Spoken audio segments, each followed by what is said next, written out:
History with are کے معزز دوستو، السلام علیکم۔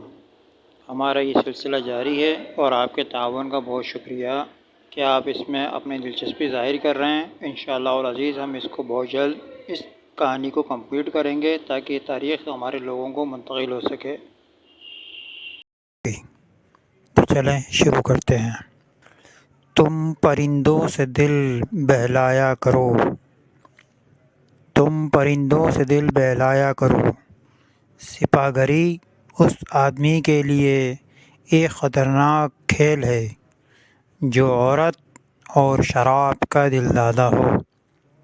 یہ الفاظ اپریل 1175 میں صلاح الدین ایوبی نے اپنے چچا زاد بھائی خلیفہ الصالح کے ایک امیر سیف الدین کو لکھے تھے۔ ان دونوں نے صلیبیوں کو در پردہ اور زر و جواہرات کا لالچ دیا اور صلاح الدین ایوبی کو شکست دینے کی سازش کی تھی۔ صلیبی بھی یہی چاہتے تھے۔ انہوں نے حملہ کیا۔ الصالح اور سیف الدین نے ان کی مدد کی، مگر اللہ رب العزت کو جو منظور تھا، صلاح الدین ایوبی نے ان سب کو شکست دی۔ امیر سیف الدین اپنا مال و متاع چھوڑ کر بھاگا۔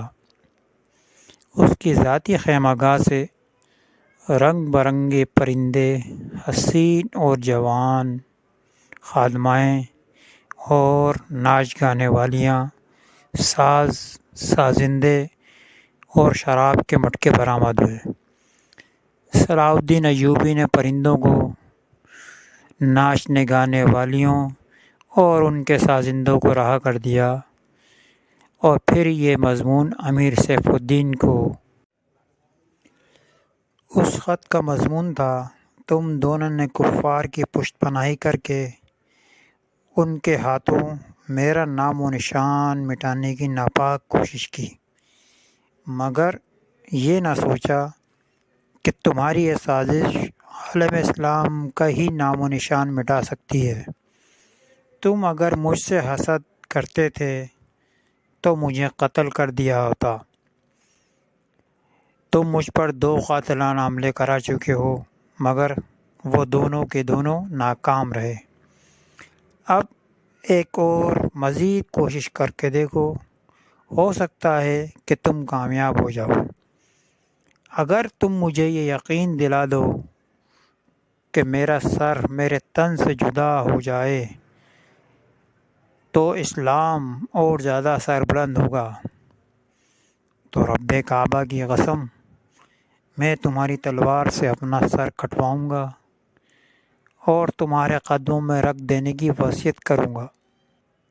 میں تمہیں صرف یہ بتا دینا چاہتا ہوں کہ کوئی غیر مسلم مسلمان کا دوست نہیں ہو سکتا، اور یہی قرآن میں اللہ رب العزت نے فرمایا کہ کافروں اور مشرکوں سے دور رہو، تم یہود و نصارہ تمہارے کبھی دوست نہیں بن سکتے۔ تو بھائیو دوستو، یہ اسلام کے عظیم فرزند نے کہ دیکھیں کس طرح سے ان سازشوں کو ناکام بنایا۔ اس نے مضمون نے مزید لکھا کہ تاریخ تمہارے سامنے ہے، اپنا ماضی دیکھو۔ شاہ فرینک اور ریمانڈ جیسے اسلام دشمن صلیبی تمہارے دوست صرف اس لیے بنے کہ تم نے انہیں مسلمانوں کے خلاف میدان میں اترنے کی شہ اور مدد دی تھی۔ اگر وہ کامیاب ہو جاتے تو تم کیا سمجھتے ہو کہ ان کا اگلا شکار تم نہ ہوتے، اور اس کے بعد ان کا یہ خواب بھی پورا ہو جاتا کہ اسلام صفحہ ہستی سے مٹ جائے۔